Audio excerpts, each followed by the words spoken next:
As the night grew darker, the barn seemed to close in on them, the air thick with the stench of illness and fear.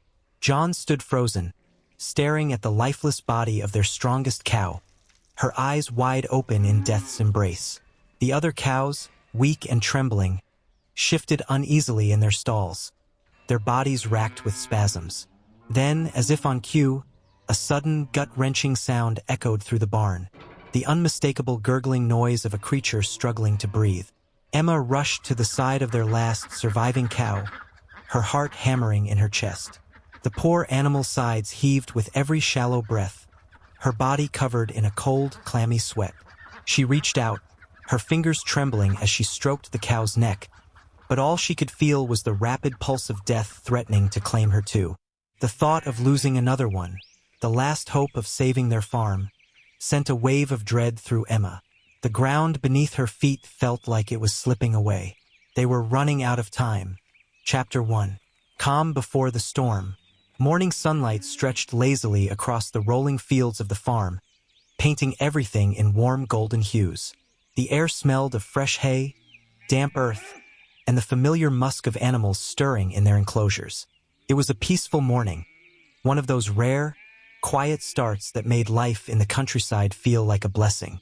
Emma was already in the barn, humming softly as she milked Daisy, the oldest and gentlest of their cows.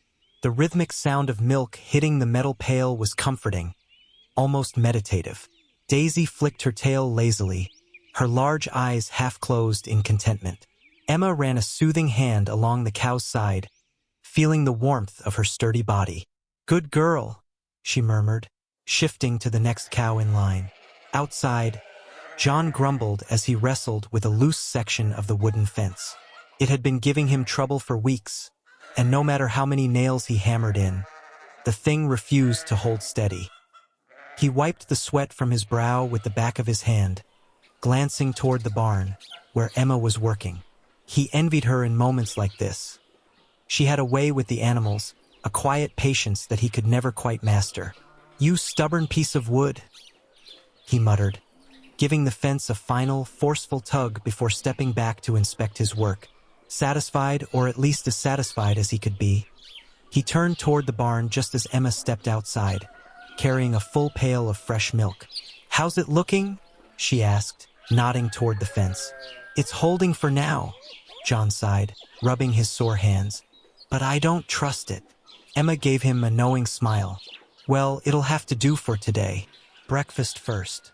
They walked toward the house, but Emma hesitated at the sound of an unusual rustling behind them.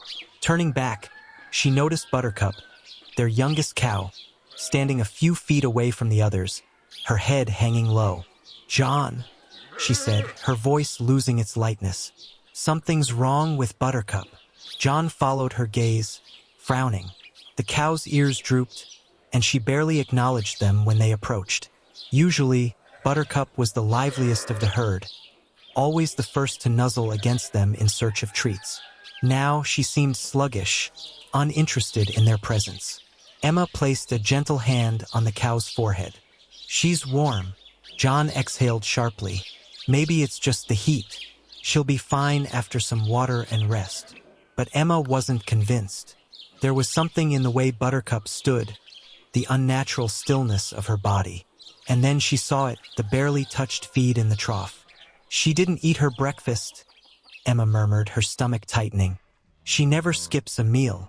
John exchanged a worried glance with her, but before they could discuss it further, a loud, distressed moo echoed from the other side of the barn. Emma's heart jumped. She turned to see another cow, Rosie, stumbling slightly as she tried to walk. A shiver ran through her massive frame, and she swayed on her feet before catching herself. John took a step forward, his mind racing.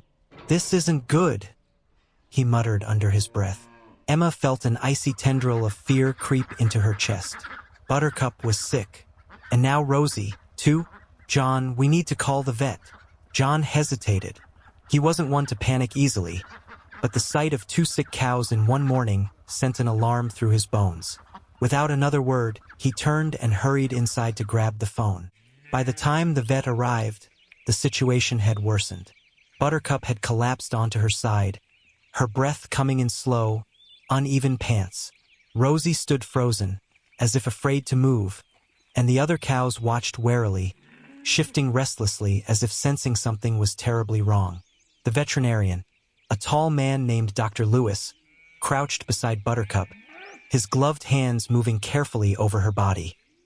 He listened to her breathing, checked her temperature, and examined her eyes, which had taken on a dull, unfocused look. Emma held her breath as he stood up, removing his gloves with a practiced snap. "Well?" John pressed, his arms crossed tightly. Dr. Lewis let out a slow breath. "I don't know." Emma blinked. "What do you mean you don't know?" He shook his head. "There's no clear sign of infection, no obvious injury, and yet, they're deteriorating fast. I've seen illnesses come through farms before, but this is strange." John clenched his jaw. "What do we do, then?" "For now, isolate them from the others," Dr. Lewis said. "I'll run some tests, but until I get results, I can't say for certain what we're dealing with. Keep them hydrated. Watch for any changes. If they stop eating completely," he hesitated. "Call me immediately." Emma swallowed hard. She didn't like the way he said that. John gave a stiff nod. "We'll do what we can." Dr. Lewis glanced at the cows one last time before heading back to his truck. The moment he was gone, Emma turned to John, her hands gripping her apron. "I don't like this," she said quietly. "Me neither," John admitted. He looked toward the barn, where Buttercup still lay motionless. "But we'll figure it out." Emma wanted to believe that. She really did. But as she looked at their beloved cows, helpless and sick with an illness even the vet couldn't name, an unsettling thought lodged itself in her mind. What if they were already running out of time? Chapter 2. Hope in the Doctor. The morning was heavy with tension. The air, once fresh and crisp, now felt dense, weighed down by worry. Emma and John stood by the barn, watching as Dr. Lewis moved from one cow to the next, his brow furrowed in concentration. Buttercup, still lying on her side, barely flicked her ear in response to his touch. Rosie stood unsteadily, her legs trembling, while the others shifted uneasily, sensing that something was wrong. Emma wrapped her arms around herself, her knuckles turning white against the fabric of her apron. "It's getting worse, isn't it?" she whispered. Dr. Lewis didn't answer right away. He pulled off his gloves, rubbing his chin as he looked at the herd. "Their symptoms are odd," he admitted. "They have a fever, but there are no clear signs of infection. Their breathing is slow, almost labored, but their lungs sound clear. They're weak, but there's no swelling or visible wounds." John huffed in frustration. "So what does that mean? What are we dealing with?" Dr. Lewis let out a long sigh. "I don't know." Emma's stomach tightened. "You don't know? I've seen illnesses spread through farms before, but this doesn't match anything I've encountered. Could be something in their feed, or maybe they got into something they shouldn't have. Without test results, I can't say for sure." John crossed his arms. "So what do we do?" "For now, we watch and wait." Emma's head snapped up. "Wait?" she echoed, incredulous. "You're telling us to just stand by while they get worse?" Dr. Lewis frowned. "I understand your frustration, Emma, but sometimes waiting is the best course of action. Overloading them with treatments without knowing what's wrong could do more harm than good." Emma shook her head. That didn't sit right with her. Watching and waiting, doing nothing, wasn't an option. John exhaled sharply. "There's gotta be something we can do." Dr. Lewis hesitated. "Keep them comfortable. Try to get them to eat and drink. I'll call as soon as I have the test results." He looked at them both seriously. "If any of them stop drinking completely, call me immediately." He turned to leave, and Emma felt a surge of helplessness wash over her.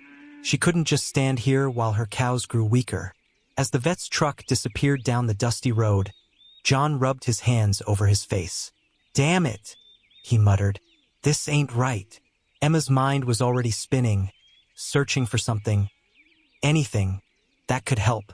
And then a memory surfaced, a distant echo of her childhood, of the warm kitchen where her grandmother had once stood, stirring a pot of something thick and herbal, the scent so strong it clung to Emma's clothes for days. She turned to John, her eyes alight with sudden determination. "I have an idea." John arched a brow. "Oh, my grandmother," she said quickly. "She used to make a tonic for sick animals. She swore by it, said it could pull a dying cow back from the brink." John eyed her warily. "Emma, I know it sounds ridiculous, but what if it helps? It's all natural, just herbs, honey, and warm milk. Even if it doesn't cure them, it might give them enough strength to fight." John hesitated, then let out a slow breath. "All right, what do you need?" Emma bit her lip. "Most of the ingredients we have, but the key part, it's a plant that only grows near the old stream in the woods." John groaned. "You want me to go traipsing through the woods for some old folk remedy?" Emma met his gaze, her voice steady. "I want to give our girls a fighting chance." That did it. John sighed, running a hand through his graying hair. "Fine, I'll go. But if I see a single snake, I'm turning right around." Emma smiled despite everything. "Deal." John grabbed his old canvas bag, packed a knife and a pair of gloves, then set off toward the woods. Emma watched him disappear into the trees, her heart pounding. She turned back to the barn. Buttercup let out a weak sound, barely more than a sigh. Emma knelt beside her, running a hand along the cow's flank. "Just hold on, sweetheart," she whispered. "We're not giving up on you." She stood, determined to prepare everything else while John was gone. But as she stepped outside, heading toward the shed, she stopped in her tracks. John's old tractor, the one he relied on for nearly every heavy chore around the farm, was sitting motionless in the middle of the yard. She frowned. It wasn't parked there this morning. She took a few cautious steps forward. Had John moved it before he left? Reaching the tractor, she climbed into the seat and turned the key. Nothing. Not even a sputter. She tried again. The engine groaned but didn't catch. Emma felt a fresh wave of frustration. Of all the times for the tractor to break down, she climbed down, wiping her hands on her apron. John had gone into the woods, their cows were getting sicker by the hour, and now their most important piece of farm equipment had given up on them. She let out a slow breath, pressing her lips into a firm line. Fine. If the world wanted to throw everything at them at once, then so be it. But she wasn't about to let it win. Chapter 3. Time against them. The morning air was thick with worry. The birds sang their usual songs. The wind rustled the trees. But to Emma, everything felt muted, distant, like the world was holding its breath. Buttercup still lay motionless in the barn. Her sides rose and fell in slow, shallow breaths, her once bright eyes dull and unfocused. Emma knelt beside her, pressing a hand to the cow's warm flank. "Come on, girl," she whispered. "You have to fight."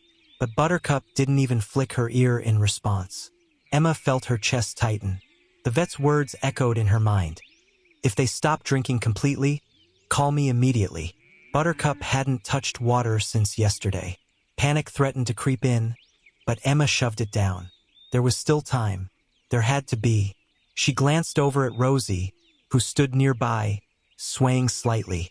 The other cows huddled together in the corner of the barn, shifting uneasily. They knew something was wrong. Emma stood and dusted off her apron.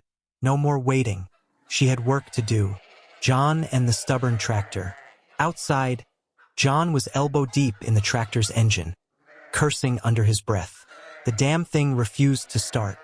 He had checked the fuel, the battery, the ignition. Everything looked fine, and yet the engine wouldn't turn over. The tractor had been a stubborn old beast for years, but today, of all days, it had chosen to completely give up. John wiped sweat from his brow, smearing grease across his forehead. He didn't have time for this. The cows needed water hauled, feed brought in, and if things got worse, they might need to transport Buttercup somewhere. But without the tractor? Impossible. He slammed the hood shut and let out a frustrated breath. "Damn thing." Emma's voice called from the barn. "John, how's it going?" He turned, shaking his head. "Not good. She's being a real pain." Emma hesitated, then nodded. "Well, Then I guess it's up to me. John arched a brow. What's that supposed to mean? Emma wiped her hands on her apron. I'm making the tonic. If the vet doesn't have answers, we'll have to trust something older than science. John frowned. He wasn't one for old remedies, but at this point, he was desperate enough to try anything. All right, what do you need? Just time, Emma said. And faith. Emma's desperate brew. Back in the kitchen, Emma moved with careful precision. She spread out the ingredients. Dried yarrow, crushed garlic, honey, apple cider vinegar, and the wild herbs John had collected from the woods. She could almost hear her grandmother's voice in her mind, guiding her hands. It'll smell like the devil's own stew, but it'll bring them back from the brink. Emma worked quickly, grinding the herbs, stirring the thick mixture in a large pot. The scent filled the small kitchen, pungent, sharp, earthy. It wasn't pleasant, but that was the point. She tasted a drop on her fingertip and winced. Lord have mercy, she muttered. That'll wake the dead. She just hoped it would wake Buttercup, too.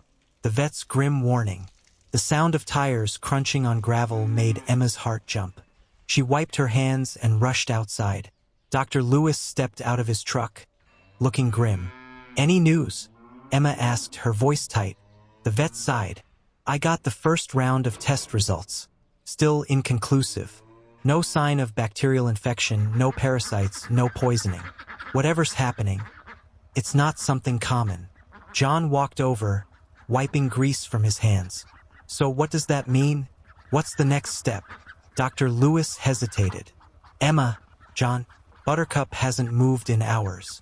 If she's not responding to treatment, we may have to consider. He paused, then finished carefully. Euthanasia. Emma's stomach dropped. John's jaw tightened. No. Dr. Lewis raised a hand. I know this isn't what you want to hear, but if she's suffering. Emma cut him off.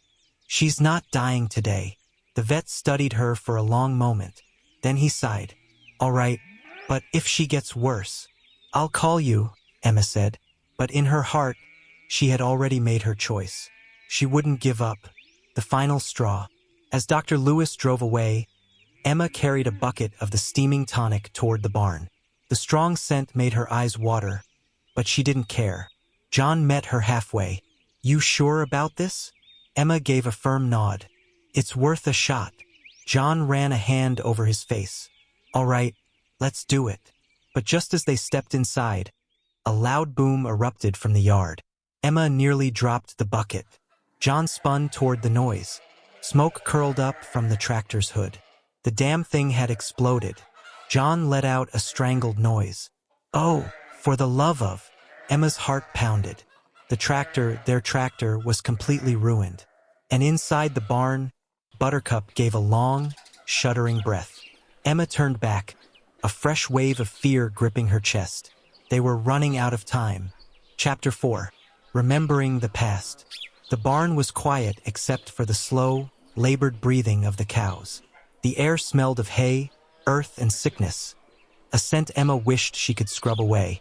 She knelt beside Buttercup, stroking her side gently, her mind drifting back through the years. She closed her eyes for a moment, drawing in a deep breath. You remember what Grandma used to say? She murmured. John, sitting nearby with his elbows on his knees, let out a tired sigh. You mean the one about how stubborn animals just need a firmer hand? Emma shook her head with a soft smile. No, the one about how there's always a cure if you know where to look. John glanced at her. He knew where this was going. She used to tell me stories, Emma continued, still stroking Buttercup's side. During the war, when food was scarce, medicine even scarcer, people had to get creative. Farmers couldn't afford to lose a single animal, so they turned to the old ways. John listened, his expression softening. He had heard these stories before, but there was something different about the way Emma spoke now. Like she wasn't just remembering but reaching for something deeper. Emma ran a hand over Buttercup's warm forehead. One winter, Grandma's best cow fell sick. Nothing worked. The local vet was gone, drafted into the war. But she remembered an old remedy, a special compress made from herbs, warm honey, and apple cider vinegar. John leaned forward slightly, and Emma smiled faintly. And the cow lived. It wasn't magic, just care and patience. The body sometimes needs a little push in the right direction. John exhaled, rubbing the back of his neck. Well, can't hurt to try, can it? Emma's determination hardened. No, it can't. A new plan. Emma wasted no time. She gathered fresh towels, warm water, and the last of the herbs John had found. The scent of rosemary and chamomile filled the barn, mixing with the sharper bite of vinegar. John watched as Emma dipped the cloth into the steaming water, wrung it out, and placed it gently along Buttercup's side. The cow gave a soft grunt, shifting slightly. That's it, sweetheart, Emma murmured, her voice soft. We're gonna take care of you. John knelt beside her, pressing a second compress along Buttercup's legs. You really think this'll help? Emma glanced at him, her eyes filled with quiet certainty.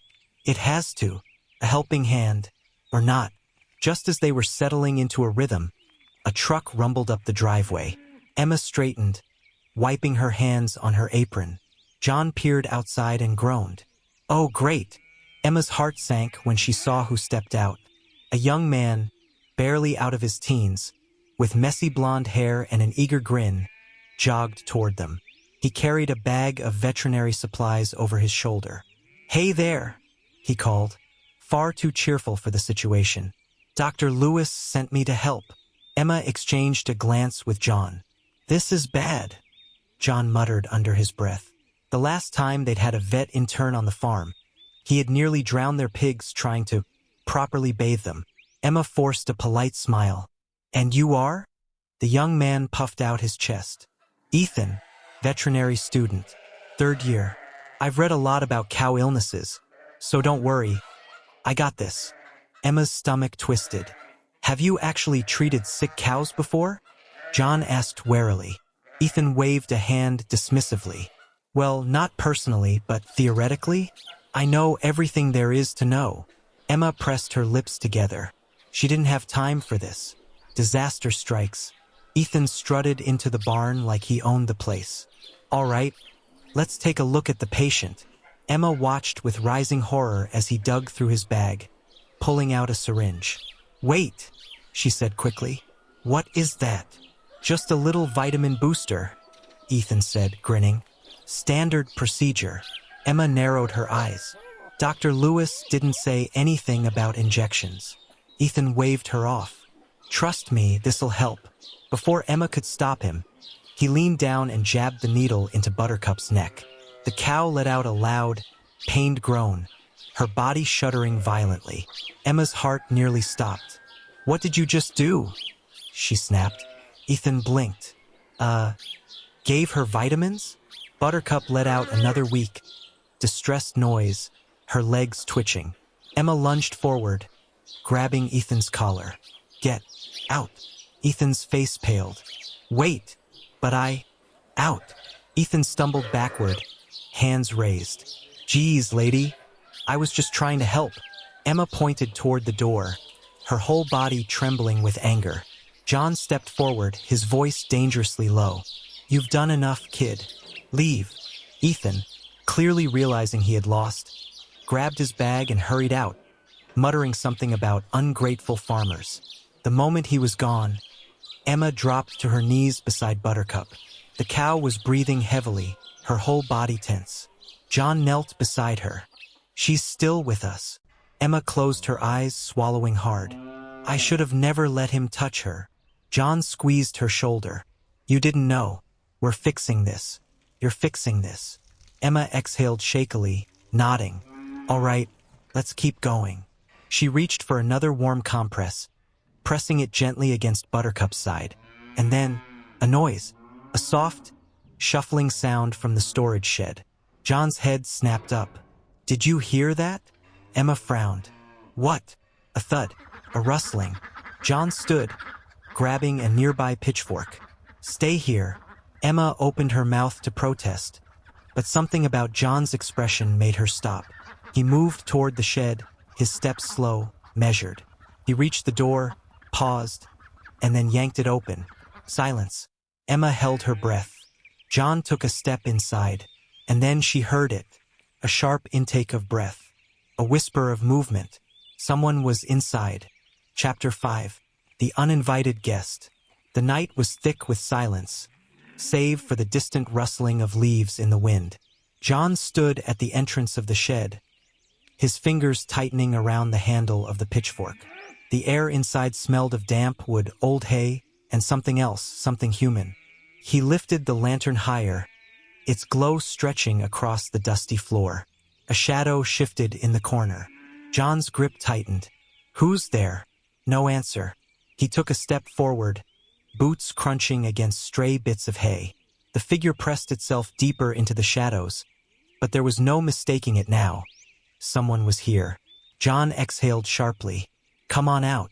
I know you're there. A long pause. Then, slowly, the figure uncurled from its hiding spot, stepping into the dim light.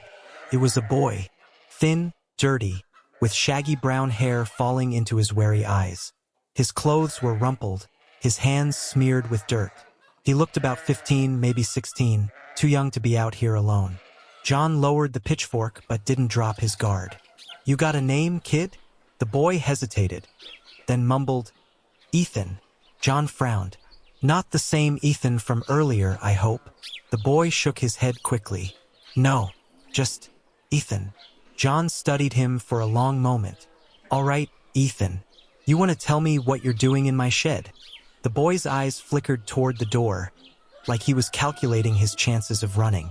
John sighed. Son, you look like you haven't had a real meal in days. Ain't no use running. How about we start with some food? At the mention of food, the boy's shoulders slumped slightly. John nodded toward the house. Come on, Emma'll fix you something. Then we talk. A meal and a story. Emma was still in the barn when John walked in with the boy trailing behind him. Her hands froze over the herbal compress she was pressing to Buttercup's side. John? Who is that? John sighed. A guest. Name's Ethan. Found him hiding in the shed. Emma's eyes flicked over the boy. His torn clothes, the dirt smudging his face, the way he kept his arms wrapped tightly around himself. She softened. Lord, child, when's the last time you ate? Ethan glanced at the floor, mumbling, Yesterday. Emma wiped her hands on her apron. Well, we can't have that. Come on inside. I'll get you something warm. Ethan hesitated, but hunger won out. He followed Emma into the house, eyeing the walls lined with old photographs and shelves stacked with recipe books. John pulled out a chair at the kitchen table. Sit.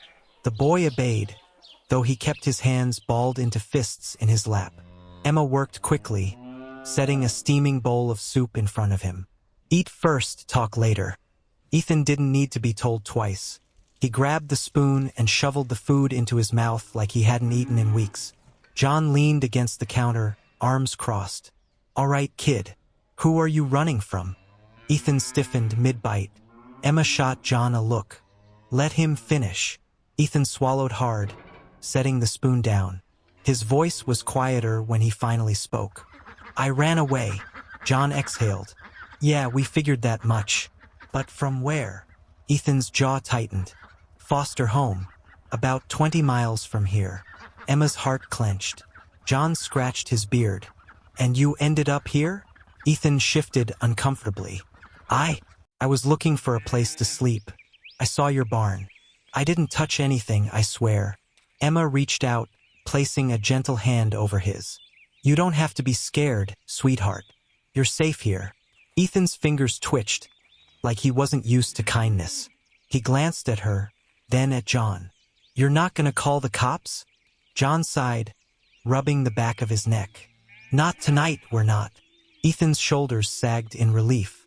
Emma patted his hand. Finish your soup, dear. Then we'll figure things out. A troubling discovery. After making sure Ethan had a warm blanket and a place to rest, Emma stepped outside, inhaling the crisp night air. Her mind was racing. A runaway boy, a mysterious illness, and now, something unsettling gnawed at the back of her mind. Something wasn't right. She grabbed the lantern and walked toward the barn. Buttercup's condition hadn't changed, but at least she hadn't worsened. Emma glanced around, her gaze sweeping over the ground. Then she saw them. Footprints. Not John's. Not hers. Smaller. Lighter. Someone else had been near the barn recently. Her breath hitched. She followed the prints, heart pounding, until they disappeared into the high grass. Whoever had been here, they hadn't come from the road. They had come from behind the property. A chill ran down her spine. Could this all be connected? Was the sickness spreading on its own? Or had someone brought it here? Chapter 6. The Hunt for the Cause. The morning came too soon. The first rays of sun spilled over the quiet farm, casting long shadows across the damp grass. The air smelled of earth and dew, but inside the barn, the scent was heavier, thick with sickness, worry, and something else. Emma barely slept. She had spent the night watching over Buttercup, changing the herbal compresses and whispering quiet reassurances to the cow. But she knew words alone wouldn't save them. They needed answers. And right now, the boy in their house might have them. A silent witness. John set a plate of eggs and toast in front of Ethan, then sat across from him at the kitchen table. The boy hunched over his food, eating quickly but avoiding their eyes. John leaned forward, his voice steady but firm. "All right, kid, we need to talk." Ethan stiffened but didn't stop eating. Emma set down a cup of tea and folded her arms. "We found footprints near the barn." "Yours?" Ethan's chewing slowed. John narrowed his eyes. "Look, we're not mad. But if you know anything about what's making our cows sick, now's the time to say it." Ethan swallowed hard. "I don't know anything." Emma sighed, kneeling beside him. "Sweetheart, I know you're scared, but those cows, they're our family. If something happened, if someone did something..." She hesitated. "Or if you saw something, you have to tell us." Ethan gripped his fork tighter. "I swear, I don't know." John studied the boy's face. There was truth in his words, but something wasn't right. The way Ethan's shoulders were tense, the way his fingers twitched against the table. He knew something. John exhaled, rubbing a hand over his tired face. "All right, kid, but if you remember anything, you come to us first." "Got it." Ethan nodded quickly, but John wasn't convinced. A disturbing discovery. While John stayed with Ethan, Emma returned to the barn. She wasn't sure what she was looking for, but a knot of unease had settled deep in her stomach. She ran a hand along the wooden walls, her fingers tracing the grain of the wood. And then, she stopped. Dark stains. Faint, barely noticeable in the dim morning light, but they were there. Smudged against the wood like something had splattered and been hastily wiped away. Her breath caught in her throat. She bent down, rubbing her fingers over the dried residue. It wasn't blood. It wasn't mud. But it was something. A shiver crawled up her spine. Emma turned to fetch John, but just as she stepped back, her foot hit something solid. She looked down. A burlap sack lay half-hidden in the straw, its edges frayed and torn. She frowned, kneeling to inspect it. The bag had no label, no markings, but as she pulled it open, a fine powder spilled onto her fingers. A cold dread settled over her. She had worked on this farm for decades. She knew the feel of feed, of grain, of soil. But this wasn't anything she recognized. Her heart pounded as she carefully folded the bag closed. What had they been feeding their cows? A suspicious memory. John's footsteps crunched against the dirt floor as he approached. "Emma, you look like you've seen a ghost." She turned, holding up the sack. "John, we didn't buy this." He frowned, taking it from her. He rubbed some of the powder between his fingers, then sniffed it cautiously. "Damn sure isn't feed." Emma's hands trembled. "Then where did it come from?" John's face darkened. "A few weeks ago," he muttered, "a man came by, salesman, said he had some nutritional supplements for livestock. Swore it would make the cows stronger, healthier." Emma's stomach dropped. "John!" He clenched his jaw. "I didn't buy anything. But you remember? He left a sample. Said to try it out." Emma's breath came short. "We never used it, did we?" John hesitated. I might have mixed a little into the feed. A chill ran through Emma. Her husband was careful. He never gave their animals anything he didn't trust. But what if they had poisoned their own cows? A desperate situation. Before they could say another word, a terrible noise tore through the barn. A deep, guttural bellow, one of pain, of panic. Emma spun toward the stalls. No, no, no. Daisy, their strongest, most stubborn cow, was thrashing against the wooden panels, her muscles convulsing violently. Her hooves kicked wildly, knocking over a water bucket. John bolted toward her, trying to steady her massive frame. Easy, girl, easy. But she wasn't listening. Her eyes rolled back, foam bubbling at the corners of her mouth. Emma's hands flew to her mouth. It was happening again. The sickness was spreading. And now they knew it wasn't natural. Someone had done this. And if they didn't stop it soon, they were going to lose everything. Chapter 7. Fighting an unknown enemy. The barn was chaos. Daisy's convulsions had slowed, but her breathing was ragged, her sides rising and falling in uneven, shuddering gasps. Buttercup and the others stood eerily still, their wide eyes reflecting the dim lantern light. They were all sick, and now one of them had stopped moving entirely. Emma dropped to her knees beside the weakest cow, pressing a hand to its chest. No rise, no fall. Her breath caught in her throat. John! John knelt beside her, his fingers searching desperately along the cow's ribs. He pressed his ear against its side, his face grim. Silence. For a split second, neither of them moved. Then John clenched his jaw. No, not yet. He grabbed a nearby bucket of cold water and flung it over the cow's head. Emma gasped, watching as the water ran down the animal's neck, soaking into its fur. No reaction. John didn't stop. He rubbed vigorously at the cow's sides, trying to stimulate a breath. Come on, girl. Come on, breathe. Emma's hands trembled. She couldn't just sit here. There had to be something, anything. Then, a memory hit her like lightning. The old recipe. Emma shot to her feet, running toward the house without a word. She ignored John's calls behind her, ignored the cold air biting at her skin. Inside the kitchen, she yanked open an old wooden drawer, shuffling through stacks of yellowed paper, handwritten notes, torn scraps of parchment. Her grandmother's old remedies. She flipped through them in frantic desperation until, there, a faded, crinkled page. The ink barely legible. For poisoning of livestock, forced ingestion of charcoal and strong herbal broth. Purges toxins. Must act quickly. Emma's heart pounded. Please, God, let it work. She grabbed a handful of charcoal from the fireplace, throwing it into a bowl. Then she reached for the dried herbs hanging near the window, ones she rarely touched.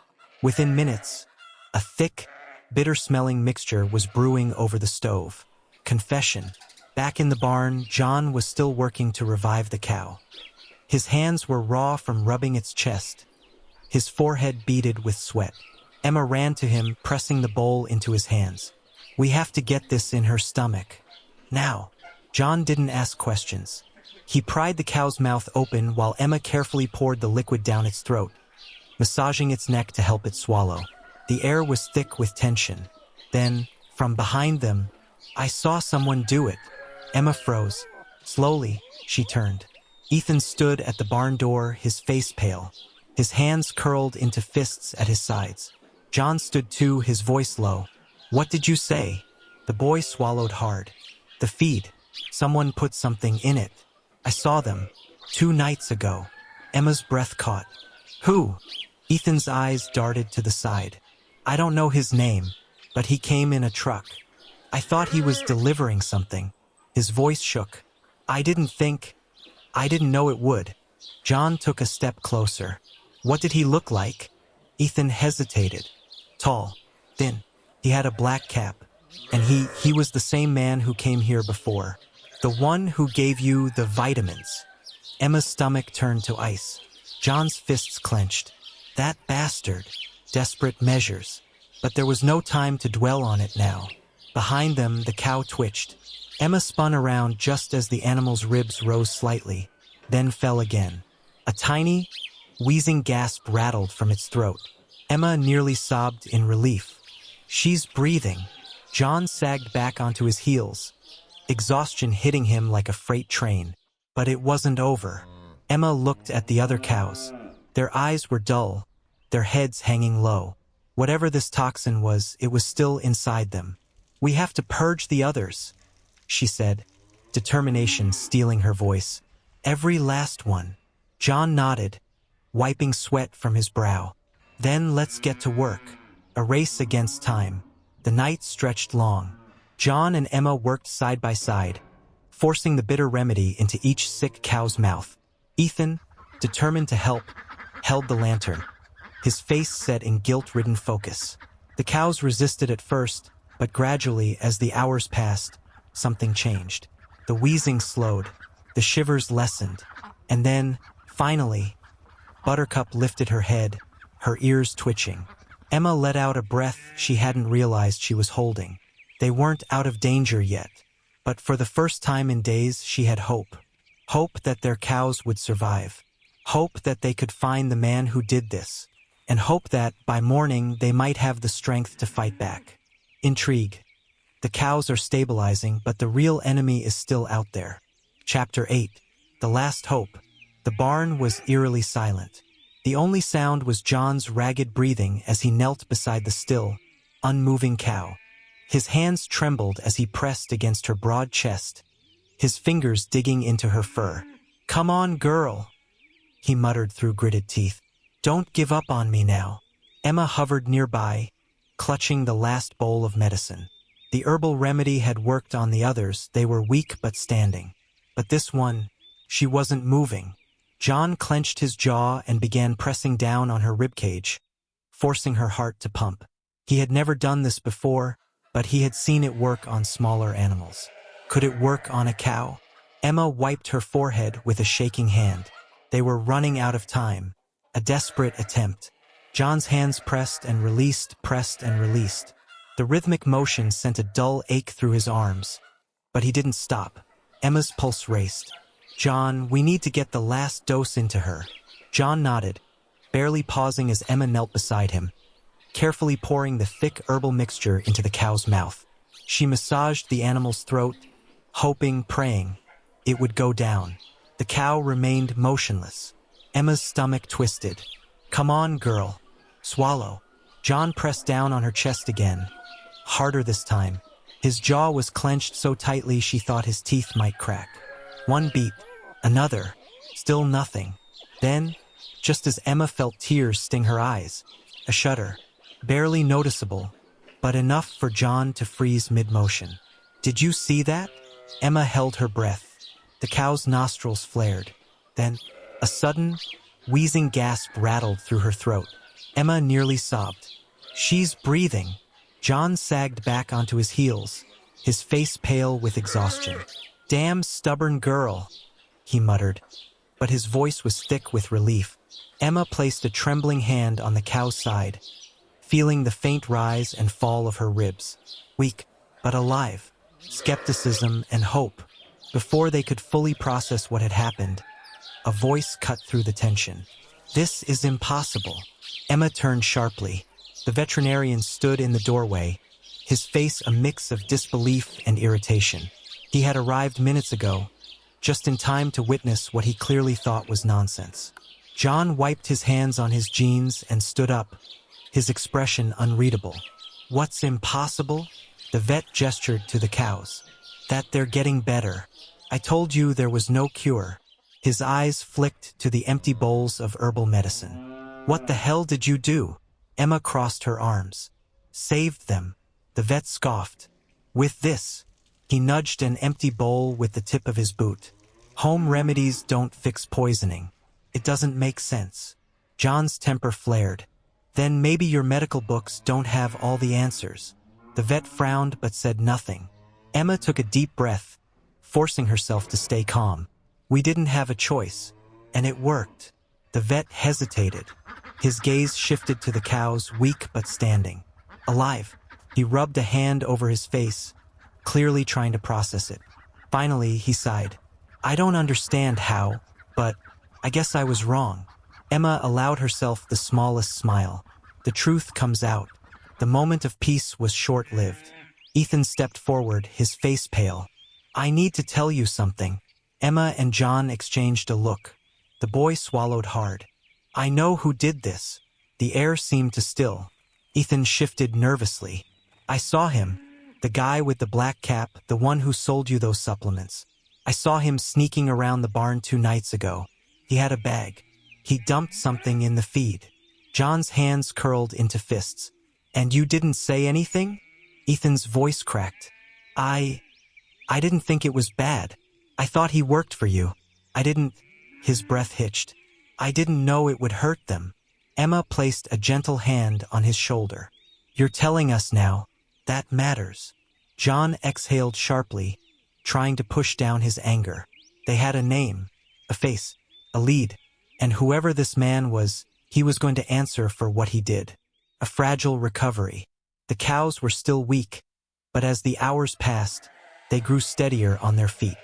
Buttercup gave a tired flick of her ear. Daisy, the strongest of the herd, let out a low, exhausted moo. Even the weakest cow, the one they had almost lost, stood for a few shaky seconds before settling back down.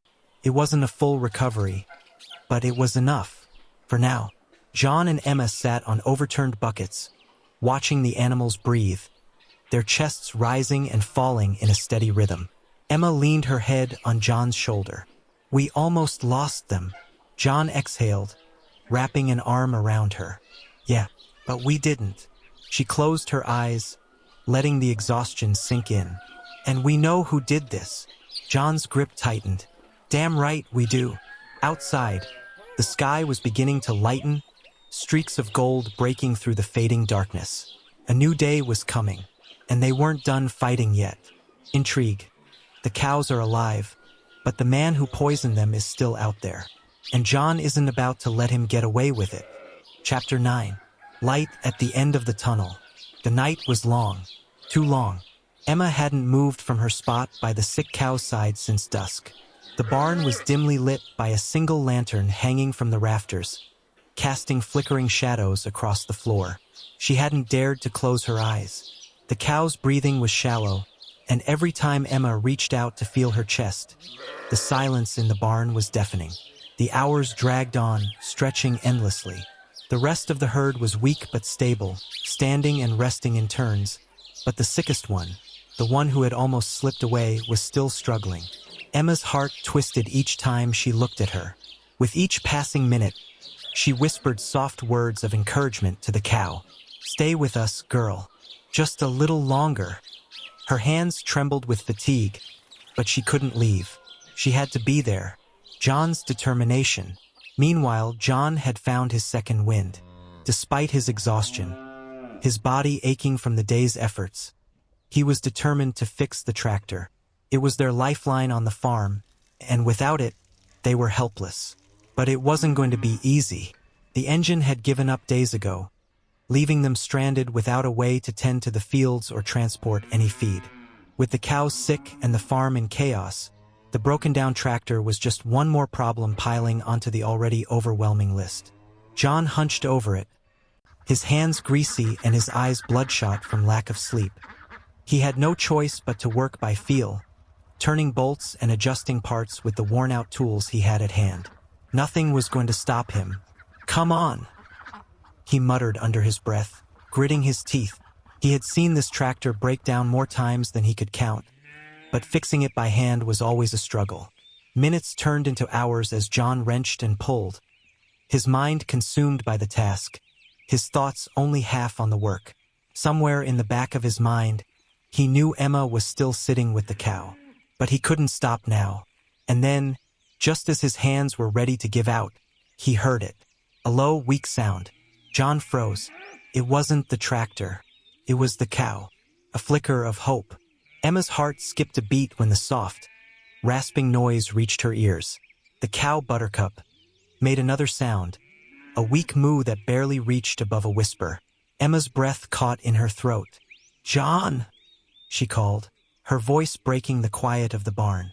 John, who had been bent over the tractor, stood up abruptly, eyes wide. He didn't ask questions. He was already moving, his feet slapping against the ground as he rushed to her side. When he reached Emma, she was gently stroking Buttercup's neck, a tear slipping down her cheek. She's making sounds, Emma said, her voice thick with emotion. I think she's coming back. John knelt beside her, eyes locked on the cow. Her breathing was more steady now, though still shallow. Her eyes fluttered open, looking confused but aware.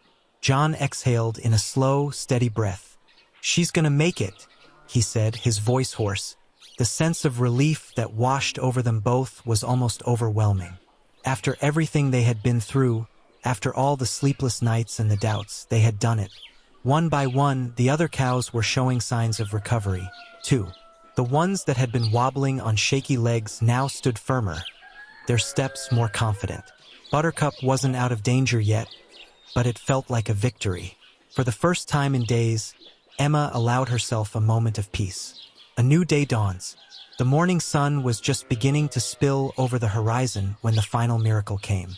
Buttercup, who had been so still the night before, lifted her head and, with great effort, stood up. Emma's heart leapt as she watched her cow struggle to her feet. She didn't rise perfectly, her legs were still unsteady, but she was standing. She was alive. John reached out, placing a gentle hand on her side as if to steady her. You're gonna be all right, girl, he murmured.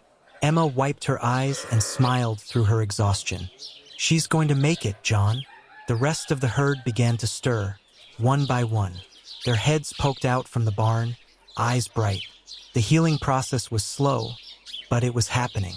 And then, as if on cue, the sound of tires crunching on gravel reached their ears. The police arrived. The police car pulled up to the barn with a screech of brakes. It wasn't a typical visit. Emma's stomach tightened as she stepped out to meet the officer who was getting out of the car. We've found him, the officer said without preamble. Emma's heart skipped a beat. Found who? The man who sold you the additives. The one who's been selling the fake supplements. John's hand tightened on the doorframe as he joined Emma. What happened to him? The officer grimaced. He's in custody. We've got enough evidence to press charges. It's over. Relief flooded through Emma's chest, but it was tempered with a lingering sense of dread. They had won this battle, but the war was far from over. The poisoner was caught, but the question now was what would happen next. As they turned back toward the barn, Emma noticed Ethan standing in the shadows, watching them from the doorway. He hadn't spoken since his confession about the man with the black cap. Now his eyes were fixed on them, uncertain and a little afraid. Emma walked over to him, placing a hand gently on his shoulder. You did the right thing, Ethan, she said softly. Ethan looked up at her, his face conflicted. I didn't mean for any of this to happen. Emma gave him a reassuring smile. I know, but you helped us find the truth. John joined them, his voice steady but firm. And that matters. You did the right thing. No one's going to blame you for what he did. For the first time in days, Ethan looked like he could breathe again. The weight that had hung over him was starting to lift. Chapter 10. A happy ending. The morning was warm, with the sun streaming through the trees as Emma stood in the kitchen, preparing breakfast. The air was filled with the sounds of the farm coming back to life, the clucking of chickens, the low mooing of the cows, and the occasional snort from the pigs. It felt as if a heavy weight had been lifted from the entire place. Ethan had been with them for a few days now, helping out where he could, though his demeanor was still cautious, uncertain of the life he had stumbled into. But as Emma set the table for breakfast, she could see a change in him. His shoulders had relaxed, his eyes weren't as guarded, and he was beginning to smile more. John came in from the barn, wiping his hands on his worn jeans. The tractor's good to go, he said with a satisfied grin. We can finally get some work done. Feels good to have it running again. Emma nodded, her heart swelling with pride. It feels like everything's falling back into place, doesn't it? John placed a hand on her shoulder. It sure does, and we owe it to that boy in part. Ethan had been an unexpected twist in their already chaotic journey. but he had proven to be an important part of their lives in more ways than one. The truth comes out. Later that afternoon, after a full day of work on the farm, Ethan finally came to them with something he had been holding back. He sat with his head down, nervously twisting his hands, and after a long silence, he spoke. "I need to tell you the truth. The real reason I left home." Emma and John exchanged a glance but didn't interrupt. Ethan took a deep breath, as though bracing himself for the words. "I ran away from my stepdad," he said quietly, his voice tinged with emotion. He wasn't good to me. He would yell, hit me sometimes. I couldn't take it anymore. I was afraid to go back." The weight of his words hit Emma hard. She had suspected there was more to his story, but hearing it from him made her heart ache. John placed a firm, reassuring hand on Ethan's shoulder. "You're safe here, son," he said, his voice steady. "We'll help you. You don't have to go back to that kind of life." Ethan's eyes filled with tears. "I didn't know where else to go," he whispered, his voice breaking. Emma smiled softly, reaching out to pull him into a gentle hug. "You're here now, and we'll figure this out together. You're part of this family now, whether you like it or not." Back to normal. As the days passed, the farm slowly returned to its usual rhythm. The cows were stronger now, their once worried eyes bright and full of life. The chickens clucked happily in their coop, and the pigs were their usual noisy selves. Everything was in motion again, just as it should be. Ethan had taken on more and more responsibility, and though he was still quiet at times, he was beginning to come into his own. He worked alongside John in the barn, learning the ropes, and Emma had shown him how to care for the chickens and rabbits. It was clear that, for all the mistakes and bad decisions of his past, he was starting to find a place where he belonged. A fresh start. The next morning, John came into the house after spending hours working on the tractor. His face was covered in dirt, but his smile was wide as he called out to Emma. "Guess what, Em? The tractor's working like a charm. We can finally get the hay cut, and the fields will be ready for planting." Emma clapped her hands in delight. "That's fantastic, John. We've got so much to catch up on. But it'll be so much easier now that we've got the tractor back." Ethan, who had been cleaning out the chicken coop, walked into the kitchen, wiping his hands on his jeans. "I was thinking about helping with the fields today," he said shyly. "If you don't mind me pitching in." Emma's heart warmed. "We'd be happy to have you help, Ethan." John nodded in approval. "You've got the hands for it. You've been working hard." Ethan smiled, the corners of his mouth lifting for the first time in what seemed like forever. "Thanks." The farm was bustling with life once again, and for the first time in a long while, everything seemed right. A family dinner. As the evening came, Emma and John set the table for dinner. The scent of freshly baked bread filled the air, mingling with the hearty stew that simmered on the stove. Ethan had been a part of their family now for a week, and in that time they had begun to forge a bond that would last.